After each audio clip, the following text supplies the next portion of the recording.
અઢારે વરણ આપણે બધાય પરિબ્રહ્મ પરમાત્માના સંતાનો છે. એટલે પરમાત્મા કોઈ પણ જીવને દુઃખી થવું કે દુઃખી કરવા એવી પરમાત્માની કોઈ અંદરમાં ઈચ્છા નથી. એક ભગવાન, સદગુરુદેવ અને સંતો એ ત્રણેયનો એક જ સ્વરૂપ છે અને એ દરેક જીવની પ્રગતિ અંદરમાં ચાહે છે, બહાર અને ભીતર. લૌકિકમાં પણ જો કોઈ માણસ દુઃખી હોય તો એ સંતોના દિલમાં થોડું અફસોસ થાય કે દુઃખી થવાનું કારણ નથી ભગવાન, નથી સંત કે નથી સદગુરુ. એનું કારણ આપણી મનોવૃત્તિ અને આપણા કર્મ. કર્મ કરે સચ્ચી બાત હૈ, બિના કર્મ કશું નહીં હોતા. વિધાતાએ જે લેખ લખ્યા એ ટાળ્યા કોઈથી નહીં ટળતા. 5 પાંડવો, 6 દ્રૌપદી હસ્તિનાપુરમાં રાજ કરતા, પણ રાજ છોડીને રિયા જંગલમાં દેખો દાખલા એ કર્મ કા. આ અવતારમાં કદાચ કોઈ પણ માણસે ભૂલ ન કરી હોય પણ કાંઈક જૂનું જે પડ્યું હોય ને એ નડતું તો એની માટે સંતો મહાપુરુષોએ દયા કરીને ઝીણી નજરે જોઈને એવી આપણા ઉપરની ભલામણ કરી કે તમે સદગુરુના સ્વરૂપના ધ્યાની બનો, દ્રઢ વિશ્વાસ રાખો અને હાલતા ચાલતા ધંધો ધાબો કરતા જેટલા શ્વાસા 24 કલાકમાં અર્પણ થાય એટલી આહુતિ આપો. યજ્ઞા નામ જપ યજ્ઞો. હે અર્જુન, કૃષ્ણ કહે કે અર્જુન, આ જગતમાં બહુ મોટા યજ્ઞ થાય છે, પણ એ યજ્ઞની પાછળ એની કાંઈક એષણા પડી છે. કોઈને પિતૃ નડતા હોય, કોઈને હુરાપુરા નડતા હોય, કોઈને કાંઈક મેળવવું હોય, એટલા મોટા યજ્ઞ યાગાદી કરે છે. પણ અર્જુન, આપણે તો જે નાભી કમળ છે એ યજ્ઞ કુંડ છે. એ યજ્ઞ કુંડમાં તમે તમારા શ્વાસાની આહુતિ આપો. એનાથી મોટો આ જગતમાં કોઈ યજ્ઞ નથી. યજ્ઞા નામ જપ યજ્ઞ. બ્રહ્માર્પણ, બ્રહ્મ હવિ, બ્રહ્મ અગ્નો, બ્રહ્મણા ભૂતમ બ્રહ્મૈવ. એમાં હોમવાની વસ્તુ એ પણ બ્રહ્મ સ્વરૂપ છે. યજ્ઞ કુંડમાં જે યજ્ઞ પ્રગટ એ પણ બ્રહ્મ સ્વરૂપ છે. આહુતિ આપવાવાળો એ પણ બ્રહ્મ સ્વરૂપ છે. અને આહુતિ અપાવનારો જે મંત્રો ઉચ્ચાર કરે એ પણ એ જ સ્વરૂપ છે. એમાં તારે બિલકુલ કોઈ પણ પ્રકારનો ભય ભ્રમણા ભેદ રાખવાનો નથી. એટલે આવું સ્મરણ કરતા કરતા સદા પણ દેહની બીમારી આવે, આર્થિક કઈ સંકટ પડે, ક્યાંયથી જસ અપજસ મળે, ક્યારેક ધંધામાં આપણને ખોટ વટાવ મળે, એ આનંદથી ભોગવતો જાય. એટલે અમુક ટાઈમે જે તારા કરેલા કર્મો છે એ અમુક ટાઈમે થઈ રહે એટલે તું થઈ જાય ફ્રી. એને આપણા સંતો મહાપુરુષોએ બ્રહ્મલીન કહ્યા. આવા ધ્યાની પુરુષોને જીવતા જાગતા બ્રહ્મલીન થયા એમ કહ્યું. લૌકિકમાં તો એમ કહેવાય છે કે ફલાણા બાપાએ દેહ છોડી દીધો અને બ્રહ્મલીન થયા. દેહ છોડ્યા પછી નહીં, પણ દેહ છતાંય વિદેહી કહેવાના. દેહમાં હોવા છતાં કાયમની માટે સદગુરુનું ધ્યાન, સદગુરુનું સ્મરણ અને એની સેવા, એમાં જે કાયમની માટે લીન હતા અને જે કાંઈ વિઘન આવ્યા એ આનંદથી પ્રેમથી ભોગવતા. કે આપણું હોય આપણી પાસે આવે સુખ અથવા દુઃખ, જશ અપજશ, અને જ માટે જે આપણે કોશિશ કરીએ એટલે જ અબજ મળે. આપણે જ નથી જોતો, આપણે આપણી ફરજ બજાવવાની. ગુરુની ફરજ ગુરુ બજાવે, શિષ્યની ફરજ શિષ્ય બજાવે, પતિની ફરજ પતિ બજાવે, પત્નીની ફરજ પત્ની બજાવે. ફરજ ધર્મની અંદર સત્ય ધર્મ, ગુરુ ધર્મ, આત્મ ધર્મ, વિચાર ધર્મ એ બધા એમાં હમાઈ ગયા છે. પણ ફરજ ન સૂકવી. શું આપણે ભાઈ નવાઈ કરી કદાચ ભજન કરતા હોઈએ તો? કારણ કે કોલ વચન દે કે આવ્યો, પણ બહાર આવીને તું ભાઈઓ કોલ વચન દે કે બહાર આવ્યો, आखिर लोभ में चित लगायो, अपना धनी को नाम लजायो, हे मूर्ख मुंड मस्तान, भजन विना जीवन है पशु समान.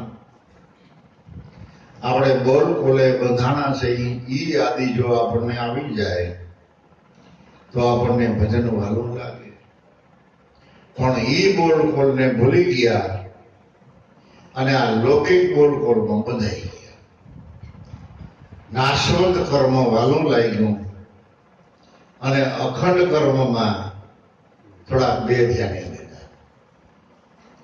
છતાં પણ સદગુરુ દેવ તો દયાના સાગર છે, કરુણા નિધાન છે. કોઈના અવગુણ સામે અથવા કોઈની ભૂલ સામું જોતા નથી. ભલે વેલા મોડો પણ સતના રાહ ઉપર હાલતો તો થયો. તો ધીમે ધીમે ધીમે ધીમે ધીમે પંથ કાપતા કાપતા કાપતા જે મંજિલે પહોંચવું છે એ મંજિલે પહોંચી જાય છે. તો સામેથી ક્યારેક એવો પ્રશ્ન આવે કે મંજિલ કેટલી દૂર છે? મંજિલ में પહોંચવા માટે શું સાધન જોઈએ? કે તું જેટલું દૂર માન એટલું દૂર, અને નજીક માન તો નજીક છે. નજીકનો નજીક છે અને દૂરનો દૂર છે. ન સમજાય તો દૂર છે, નહીં તો સાથે જ છે, ભેળો જ છે. ઈંડમાં પિંડમાં બ્રહ્માંડમાં રજે રજમાં કણે કણમાં અણુએ અણુમાં जग में जगा न कोई जहां ईश्वर न होय, ब्रह्मानंद सुन ले सोय सत्य वाक्य है मेरे, नजरों से देख प्यारे ईश्वर के पांच चेहरे. थोड़ी तारी अंतरनी दृष्टि खोल तो आ जगत में कई जगह भगवान नहीं, बधे ठिकाणे से. जो परमात्मा न होय તો તમે એક દાણો જમીનમાં વાવો તો ઉગે, અને એકમાંથી કેટલા થાય? ગાંડો માણા વાવે તોય ઉગે, જુગારી માણસ વાવે તોય ઉગે, હાચુકલો માણસ વાવે તોય ઉગે. શું કામે કે એ કોઈ દી કોઈનું ખોટું કરતા જ નથી. એને કોઈ ગાંડાની હારે, ઝેલાની હારે કે જુગારી હારે કે હારા ખાંદાની હારે લેવા દેવા કાંઈ નથી. એનો કોન્ટેક્ટ થઈ જવો જોઈએ. જમીન અને બીજકનો કોન્ટેક્ટ થાય અને પાણીનું એને પોષણ મળે અને એમાંથી અગ્નિની હીટ પ્રગટ થાય એટલે એક જ બીજકમાંથી 2 અંકુર ફૂટે. બાજરી હોય, ઘઉં હોય, કપાસિયો હોય, આંબો હોય, એક જ મુખમાંથી 2 અંકુર ફૂટે. એક જાય અંદર જમીનમાં અને એક આવે ઉપર. જે ઉપર આવે એનો જવાબ છે. શું જવાબ આવ્યો કે મૂળ પકડાણું. મૂળ પકડાય તો જવાબ આવે, મૂળ ન પકડાય તો બારોબર જવાબ આવે નહીં.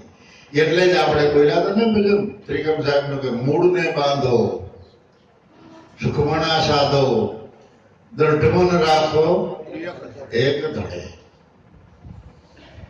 પ્રેમ નિશાન એટલે સદગુરુ સ્વરૂપનું નિશાન નિશ્ચય પકડો, નક્કી કરી લ્યો.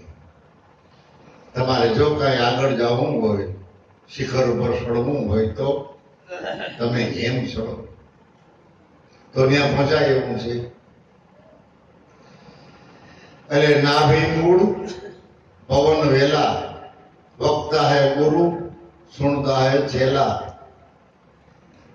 તો કોક માણસ ખીજાય ને કે ભાઈ તમારા ગુરુને અમારે કાંઈ લેવા દેવા નહીં હો, અમે સાંભળીએ એટલે હું તમારા છેલ્લા થઈ ગયા. પણ એ બહારની વાત નથી બાપા, ઘટોઘટની વાત છે. અજ્ઞાનીના હૃદયમાં પણ ઈ જ બોલે છે અને જ્ઞાનીના હૃદયમાં પણ ઈ જ બોલે છે. પણ જો મૂળ પકડાય તો તરત જ જવાબ આવે. તો વર્ષોના વર્ષો સુધી સત્સંગ કરી, ભજન કરી, ઉજાગરા કરી, એવડા ખર્ચા કરી અને જો આપણું ભજન તળિયે ન પૂગે તો જવાબ ન આવે. 4 અંતકરણ વિંધી, મન બુદ્ધિ ચિત્ત ને અહંકાર, ચારેયનો એક જ ભાવ જાગી જાય, ચારેયમાં એક જ લગ્ન લાગી જાય તો મન એના સંકલ્પ છોડી દે, બુદ્ધિ સ્થિર થઈ જાય, ચિત્ત એમાં છોટી જાય અને અહંકાર દેહ ભાવને છોડી દે. ચારેય અંતકરણનો એક ભાવ થઈ જાય એટલે એમાંથી જે પ્રેમ રૂપી પ્રગટ સદગુરુદેવ આપણા ઘટમાં આવીને બોલે એને કહેવાય અનન્ય ભાવ. ભાવ તો છે, પ્રેમ છે, પણ ઓલો અનન્ય ભાવ. અનન્ય ભાવ એટલે અન્ય ભાવ, આમાં ભાવ, આમાં ભાવ, આમાં મળેલા ઉપર એ ભાવ અને નથી મળ્યા નામી અને અનામી બધાયને સંતો સરખા જ ગણે. એ કોઈને હલકો ભારી જોતા નથી, કોઈને હલકો ભારી કહેતા નથી અને પ્રકૃતિ હમું એ જોતા નથી. આપણે તો ચેતન દ્રષ્ટિ રાખવી. બાબા ઘણી વખત કહેતા કે જગતમાં તમે પરમાત્માએ આંખો આપી હોય તો જગત જોવો, પણ રેજો દ્રષ્ટા ભાવે. દ્રષ્ટા ભાવથી જુઓ કે શું હાલી ગયો છે, શું કરે છે જગત. દ્રષ્ટા ભાવે તમે જુઓ તો તમારી દ્રષ્ટિ પવિત્ર થઈ જાય. પછી એને દોષ દ્રષ્ટિ નહીં લગાડ, દુર્લભ એવા સંત છે જેના દર્શનથી દુઃખ વયા જાય તો આપણે તો એને મજા. હવે આપણા ઉપર દુઃખ હોય ખરું? આપણા ઉપર તો એની કૃપા છે, એની મહેરબાની છે. એની દયા છે, એનો આશીર્વાદ છે. એટલે એ પદને કાયમની માટે આપણે આપણા હૃદયમાં હાંચવી રાખવું. અને આજે તો મને એમ થાય છે કે થોડું કહું કે જેને જેને ભાયા સતનામ સતવચન મળ્યું છે ને, એ સતવચનને સાચવજો, વેડફી ન રાખતા. જગતમાં જીવતા છે એ જોહે એક દી આ વચન ની એટલી બધી જરૂર પડશે. નિશાળોમાં, આપણા ગુજરાતની નિશાળોમાં, હિન્દુસ્તાનની નિશાળોમાં એક દિને સમયે વચનને મળેલા સિવાય કોઈ શિક્ષકો નહીં હોય. યાદ રાખજો, જીવતા છે એ જોવે. વચનને વરેલા કોઈ શિક્ષકને સરકાર નહીં સ્વીકારે. એટલી આ નામની કિંમત થવાની છે. માટે નામને હાંસવું. અને તેથી આ જગતના વહીવટ બધા થારે પડવાના છે. નાના મોટા માણસોમાંથી બધામાંથી કૂડ, કપટ, દગો, પ્રપંચ એ બધું વયો જાય ને, નકલંગ ધણીને બધા યાદ કરશે.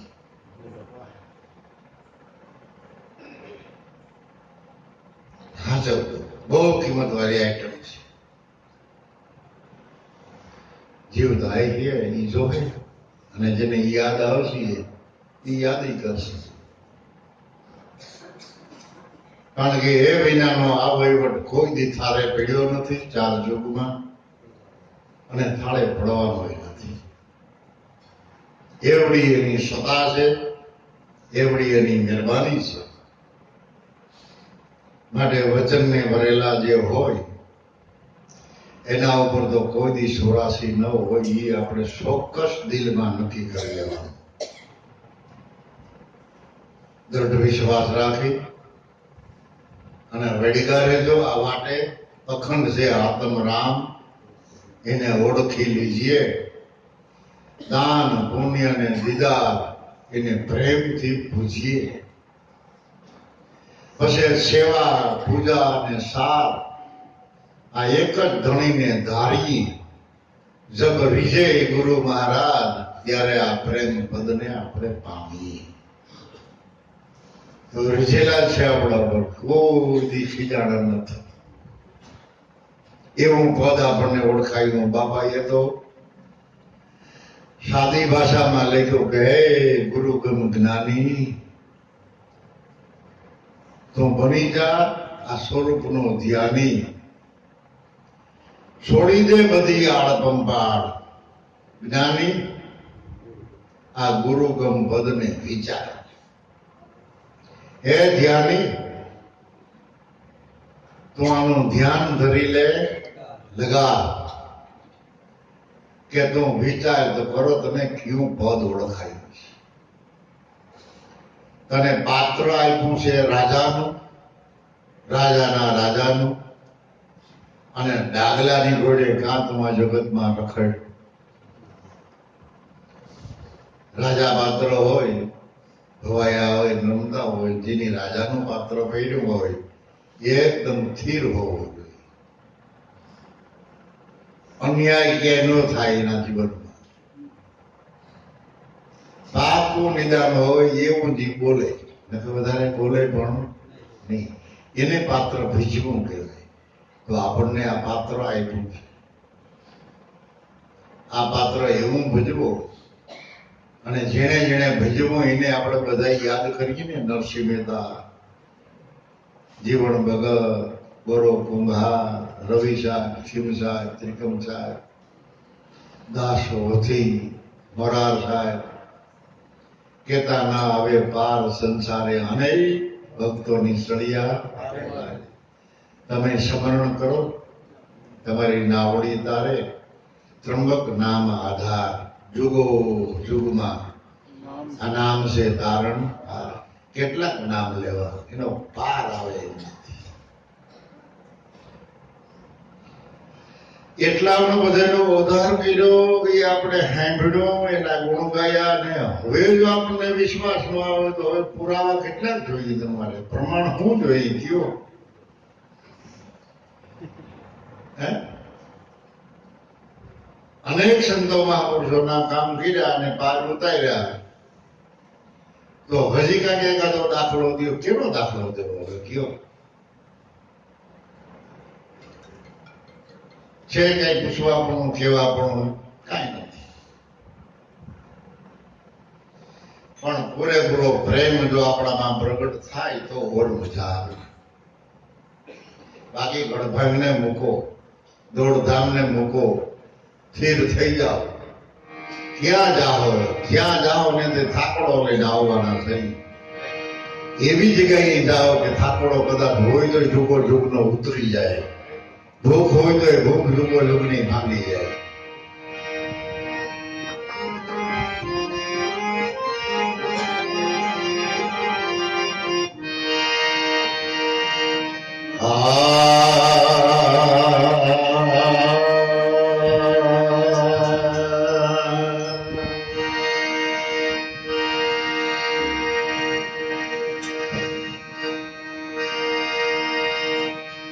સદગુરુ સમાન કોઈ નહીં,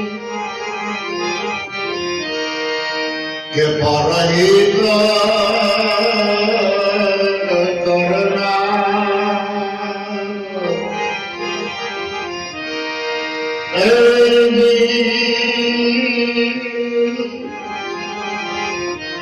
બંધન છોડાવે છોરાશીના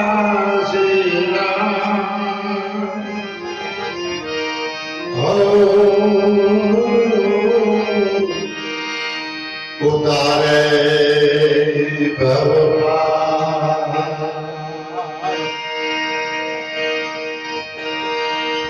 તો પાર પૂછા તો કહો કે ઉન દેશ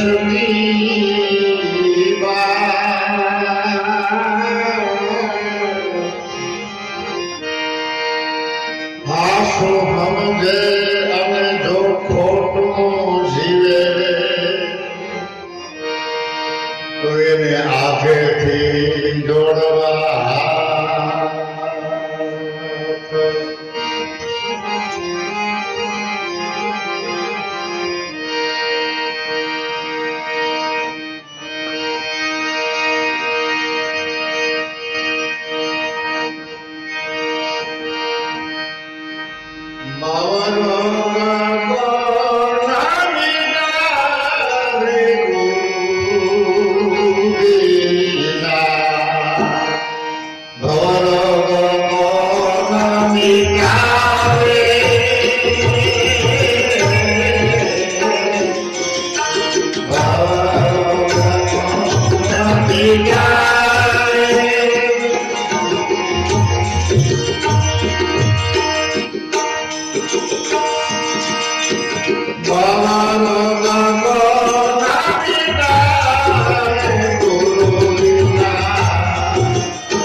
અનેક પ્રકારના માણસો પ્રયત્ન કરે છે,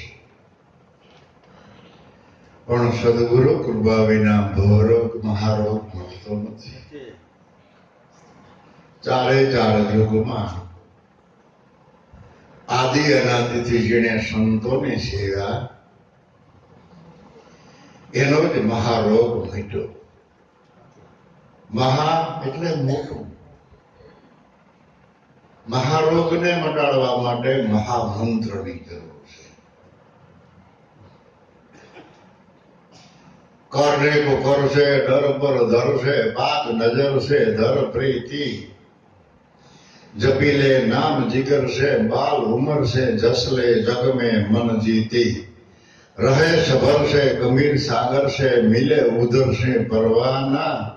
માટે ચૈત સિયાના ફિરની આના, આખિર જગ में मर जाना. તારે જે કાર્ય કરવાનું છે, જે સંતને સેવવાના છે, જે સ્મરણ કરવાનું છે, જે ભજન કરવાનું છે, એ મંડ ભજન કરવા. કરને કો કરશે, ડર પર ધરશે. જે તને ડર છે એની ઓલી બાજુ જાય એટલે ડર વાહે રહી જાય. પગ મૂકી ઓલી બાજુ જાય. કરને કો કરશે, ડર પર ધરશે.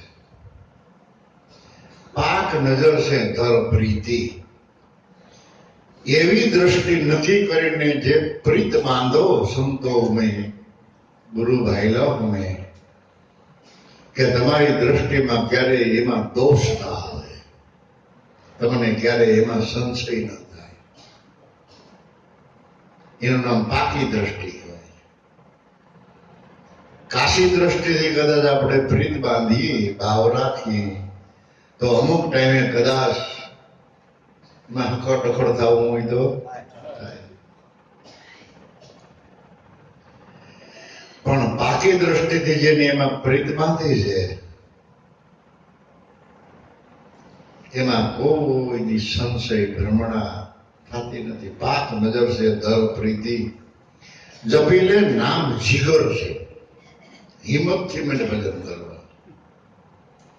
જપી લે નામ જીગર છે, બાલ ઉંમર છે. તમે ગમે એવડા કદાચ દેહે કરીને અવસ્થા તમારી મોટી હોય, દેહે કરીને કદાચ તમે ભલે મોટા હુદા ઉપર હો, પણ સદગુરુના બાળક થઈને રહેજો. અને સદગુરુના બાળક થયા વિના કોઈ અજંપાના જાપ જપી નથી કરતો. જો બાળકનું જીવન કેવું સરળ હોય, રમવા માંડે, રમતું રમતું રોઈ પડે, વળી દાંત કાઢે, એક વસ્તુ હાથમાં લઈ અને પરબારે પરબારો પાછો એનો ત્યાગ કરી નાખે અને બીજી વસ્તુ લઈ.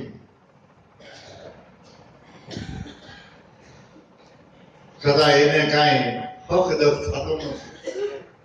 અને બીજો કદાચ કોઈ ચોકલેટ આવે તો એમ ઉડ્યો જાય. આવું સરળ આપણું જીવન બની જવું જોઈએ, તો આપણને હક દખ અસર ન કરે, માન અપમાન અસર ન કરે. અને જપી લે નામ જીગર છે, બાલ ઉંમર છે, બાળક બની જાય. જસલે જગ મેં મન જીતી. પરમાત્મા પાસેથી જગ મેળવવો હોય તો તમારા મનને જીતી લ્યો. મન બહુ નિર્મળ છે, બહુ શાંત છે, બહુ સ્થિર ગંભીર છે, પણ આપણે એના અવગુણ ગાઈને મનને સંચળ બનાવી દીધું, વ્યાકુળ બનાવી દીધું. અને પછી બીજાઓને કહે કે મારું મન છે ને કોઈ હિસાબે હમતું નથી. તું પોતે જ મન થઈ ગયો છે તો મનને હું કરા દોષ દે ભાઈ, મનના હું કરા અવગુણગાર.